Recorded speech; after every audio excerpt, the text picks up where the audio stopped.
ایک ایسا ملک جو کہ پاک و ہند کی طرح آزادی کی جنگ لڑتا ہے، ایک ایسا ملک جو اس سے پہلے پوری دنیا کے لیے ایک معیوب اور ایک غیر اہم ملک تھا جس کو پوری دنیا میں لوگ جانتے تک نہ تھے۔ 18ویں صدی تک یہ غلامی کی زندگی بسر کرتا رہا اور 1960 تک اس میں سول وارز موجود رہی، لیکن پھر کیسے 21ویں صدی آتے آتے یہ ملک the great America, super power America اور ورلڈز بیسٹ کنٹری بن گیا۔ میں ہوں سعد اشرف، آپ کا ہوسٹ، اور آپ دیکھ رہے ہیں دی ورلڈ۔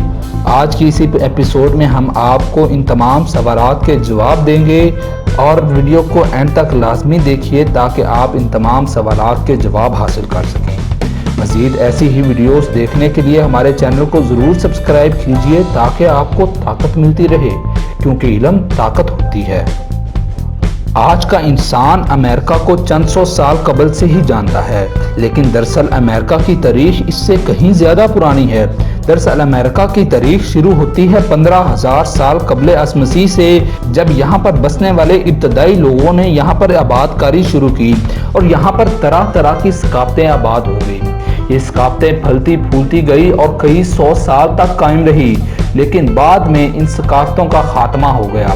دراصل وجہ یہ بنی کہ موسمی حالات اور خانہ بدوشی کی وجہ سے رفتہ رفتہ یہ اپنی دنیا سے الگ ہوتے گئے اور ان کا خاتمہ ہوتا گیا۔ کولمبس کے امریکہ پہنچنے تک یہ ثقافتیں تقریباً معدوم ہو چکی تھی۔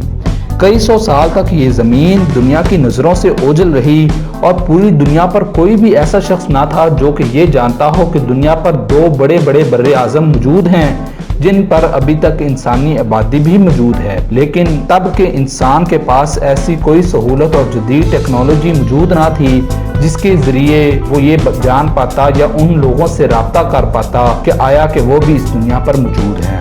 بہرحال آخرکار 1492 میں کرسٹوفر کولمبس امریکہ آ پہنچا۔ یہاں پر پہنچنے کے بعد اس نے دنیا کو اس بات سے روشناس کروایا کہ ایک ایسی دنیا موجود ہے جو کہ آج تک آپ کی نظروں سے اوجھل رہی۔ کرسٹوفر کولمبس ریپبلک آف گونیا میں پیدا ہوا تھا اور یہ کیتھولک مونارک آف اسپین کے لیے کام کرتا تھا۔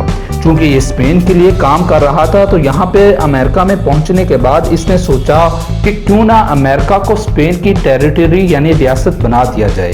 بہرحال اس کے پہنچنے کے بعد امریکہ میں نو آباد کاری کا سلسلہ شروع ہو گیا اور سن 1600 آتے آتے یہاں پر بہت ساری آبادی اور یہاں پر یونینز آباد کر دی گئی۔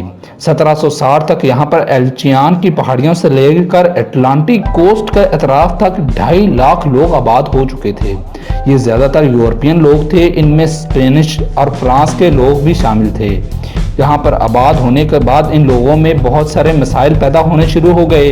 فرانسیسی اور اسپینش ایک طرف تھے جبکہ یورپین جو کہ اس وقت طاقت میں تھے ایک طرف تھے۔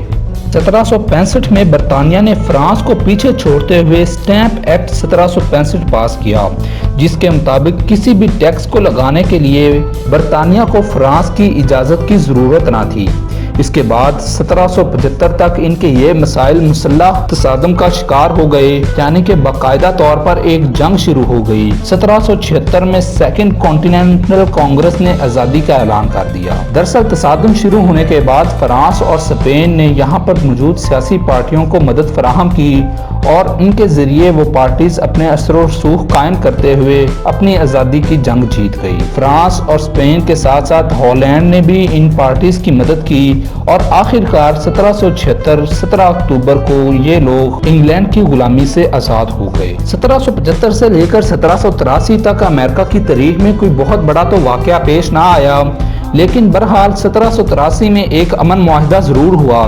اس کے مطابق آزاد ہونے والی قوم کو فلوریڈا اور کینیڈا کے علاوہ ان 2 براعظموں کے تمام تر حصے سونپ دیے گئے۔ 1787 میں اس ملک کا اپنا ایک نیا آئین بنایا گیا جس کو 1789 میں لاگو بھی کر دیا گیا۔ اس کے بعد جارج واشنگٹن کی موجودگی میں ایک مضبوط حکومت قائم کی گئی۔ جارج واشنگٹن نے الیگزینڈر ہیملٹن کو اپنا مشیر خاص چنا اور ان دونوں نے مل کر امریکہ کی ترقی کے لیے بہت زیادہ اقدامات کیے۔ 1803 میں ریاست موزانیہ کا علاقہ فرانس سے خرید لیا گیا، جس سے امریکہ کا رقبہ دگنا ہو گیا۔ اب امریکہ کی آبادی کم اور رقبہ زیادہ تھا۔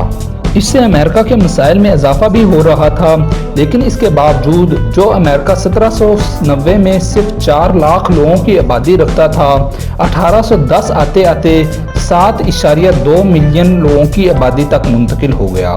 اس کے بعد 1900 تک 76 ملین لوگ اور 2015 تک امریکہ کی آبادی 321 ملین پیپل ہو چکی ہے۔ 1812 میں برطانیہ کی امریکہ کے ساتھ دوسری اور آخری جنگ ہوئی۔ اس جنگ میں برطانیہ کو شکست ہو گئی اور اس طرح امریکن قوم کا مورال بلند ہو گیا اور انہوں نے ترقی کی منازل طے کرنا شروع کر دی۔ 1940 سے پہلے تک دیگر یورپی ممالک کی طرح اس ملک کی بھی بہت زیادہ طاقت نہ تھی۔ اس دور میں امریکہ میں سیاسی اور آئینی لڑائیاں جاری تھی۔ 1860 تک امریکہ میں غلامی کا نام بہت زور و شور سے لیا جاتا تھا۔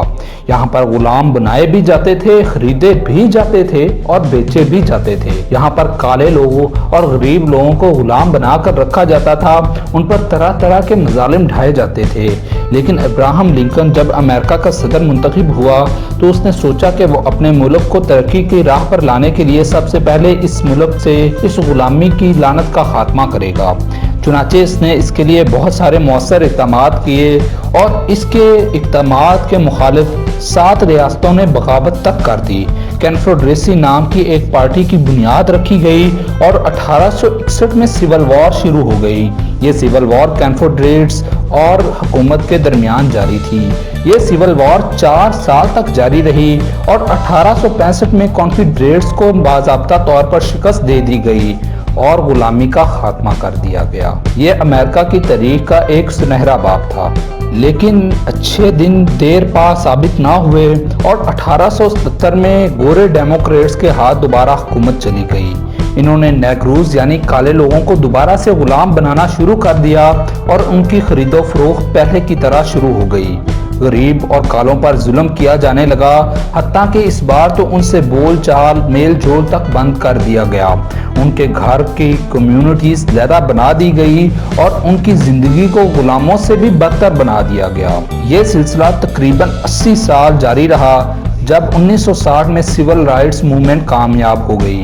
اس موومنٹ کے ذریعے امریکہ میں موجود پائے جانے والے تمام تر شہریوں کے حقوق برابر تھے اور کسی بھی گورے کو کالے پر اور کالے کو گورے پر کوئی فضیلت یا برتری حاصل نہ تھی۔ یہ حقوق ملنے کے بعد تمام امریکن شہری متحد ہو گئے اور ان کی ترقی کا سلسلہ شروع ہو گیا۔ اس کے بعد امریکہ دنیا پر کیسے بھاری ہوا؟ امریکہ کو افغانستان اور امریکہ کو عراق کی جنگ میں کیوں کر کودنا پڑا؟ طالبان اور امریکہ کے آپس میں کیا جھگڑے اور مسائل ہیں؟ 9/11 کا واقعہ کیوں کر پیش آیا اور آج کل کورونا کی وجہ سے امریکہ کو کن مسائل کا سامنا ہے؟ یہ تمام سوالات ہیں جو کہ اسی ویڈیو کے دوسرے پارٹ میں ہم آپ کو بیان کریں گے۔ ان تمام سوالات کا جواب آپ کو ضرور ملے گا۔ دیکھتے رہیے دی ورلڈ کو، چینل کو ضرور سبسکرائب کیجئے، ویڈیو کو لائک شیئر ضرور کیجئے اور کمنٹ سیکشن میں اپنے تاثرات کا بھی اظہار کیجئے۔ کسی بھی ٹاپک پر ویڈیو دیکھنے کے لیے ہمیں ضرور مطلع کیجئے، ہم اس پر لازمی ویڈیو بنائیں گے۔ اپنا بہت سارا خیال رکھیے، دعا میں یاد رکھیے۔ والسلام۔